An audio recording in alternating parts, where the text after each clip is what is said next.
Begitulah kita belajar. Selalu kita percaya pada Tuhan, maka selalu kita bisa bersyukur kepada Tuhan. Mazmur 37 ayat 4 mengingatkan kita, bergembiralah karena Tuhan, maka Ia akan memberikan kepadamu apa yang diinginkan hatimu. Saudara, Tuhan mau kita mentaati perintahnya dengan sukacita. Sama seperti saudara seorang bapa, kalau saudara meminta putra-putri saudara melakukan suatu hal, ditaatinya tapi jelek mukanya, kurangnya saudara bahagia. Demikian dengan hubungan kita dengan Bapa di sorga. Mari kita selalu sukacita, mari kita suka bersyukur.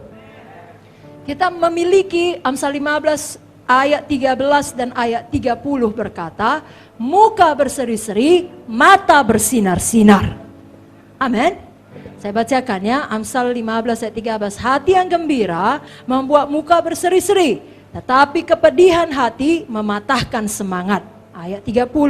Mata yang bersinar-sinar menyukakan hati, dan kabar yang baik menyegarkan tulang. Coba lihat dulu kiri kanan, apakah mukanya berseri-seri dan matanya ngantuk? Salah, bersinar-sinar. Amin. Mari kita coba berkata, haleluya. Sekali lagi, haleluya. Kemuliaan bagi Tuhan, haleluya. Yang ke-14, apakah kita sadar betapa sedikitnya yang kita ketahui? Semakin kita menyadari hal ini, semakin rendah hati kita, semakin dinyatakan zoe di dalam hidup kita. Amsal 17 ayat 27 mengatakan, orang yang berpengetahuan menahan perkataannya. Orang yang berpengertian berkepala dingin. Saya bacakan sekali lagi. Orang yang berpengetahuan menahan perkataannya. Orang yang berpengertian berkepala dingin. Jadi ayat ini mengajarkan, semakin banyak yang kita ketahui, semakin kita menyadari lebih banyak yang tidak kita ketahui. Dan kesadaran ini membuat kita semakin lambat untuk berkata-kata.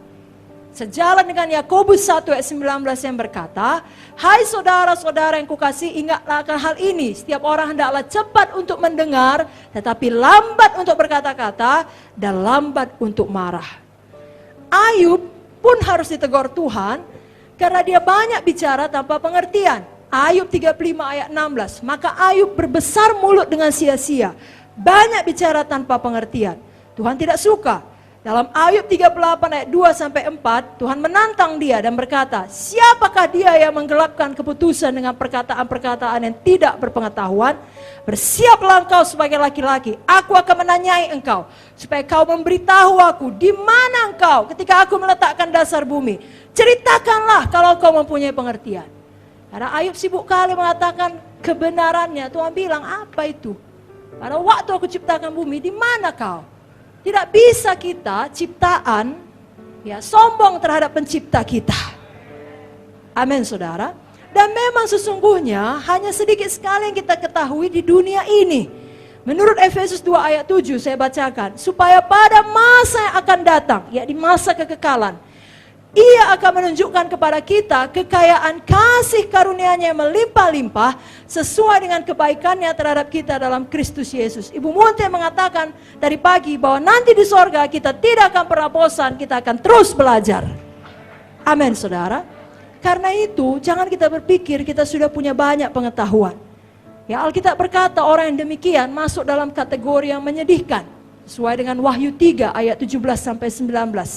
Engkau berkata, aku kaya, aku telah memperkayakan diriku, aku tidak kekurangan apa-apa. Dan karena engkau tidak tahu, engkau melarat, engkau malang, miskin, buta, telanjang.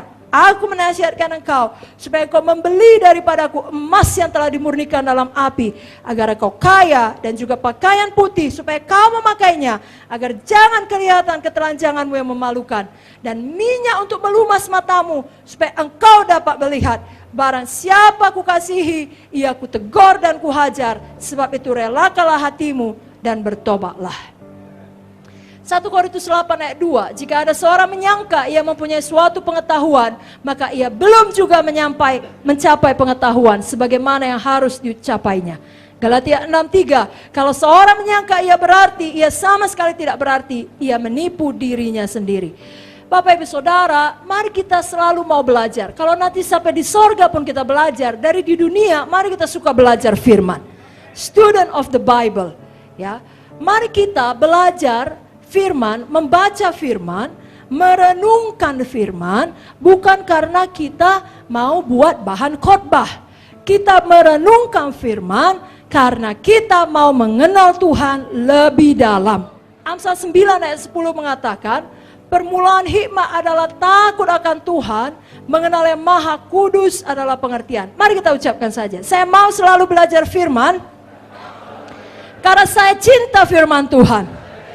Saya mau melekat pada batang anggur, bukan sekedar dekat pada batang anggur. Saya lapar dan haus akan kebenaran, dan saya dipuaskan. Amin saudara.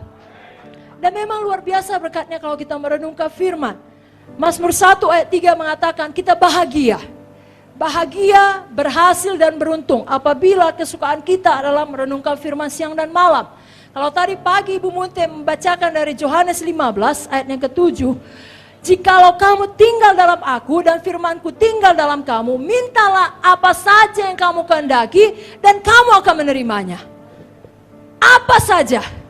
Bagaimana kita tahu kita ada di dalam Tuhan dan firman Tuhan tinggal ada di dalam kita. Yakni kalau pikiran kita, hati kita, dalam semua yang kita kerjakan sehari-hari, yang kita lihat sehari-hari, kita hubungkan dengan firman. Khususnya pada waktu kita menghadapi satu situasi, hal pertama yang ada di benak kita adalah firman. Misionaris-misionaris yang melakukan hal-hal yang luar biasa, kalau diselidiki biografi hidupnya, mereka semua adalah orang-orang yang cinta firman. Bahkan waktu mereka menyapu, mereka mengatakan, oh Tuhan, biarlah seluruh hatiku ini disapu bersih dari semua dosa. Dicucinya mukanya, terima kasih Tuhan, Engkau mencuci aku dengan darah-Mu, sehingga lebih putih daripada salju. Apa-apapun yang dipikirkannya Tuhan. Ketika dia punya kesempatan naik pesawat terbang misalnya, dia lihat keluar, dia lihat awan, maka dia berkata, Engkaulah Tuhan yang berkendara di atas awan. Firman selalu tinggal di dalam hatinya. Itu sebabnya ketika datang situasi yang sulit, katakanlah dia sakit, katakanlah dokter mengatakan itu penyakit sangat parah, dia tidak lagi lari ke dalam Alkitab. Memang Alkitab sudah ada di dalam. Amin saudaraku. Dan kalau itu sudah sampai kita pada tahap seperti itu, firman dalam kita, kita dalam firman, betapa hebatnya. Apa saja yang kita minta, Tuhan akan memberikannya. Haleluya. Jadi firman Tuhan perlu berada di dua tempat dalam hidup kita yang paling penting. Satu dalam hati, satu dalam mulut. Amin saudara.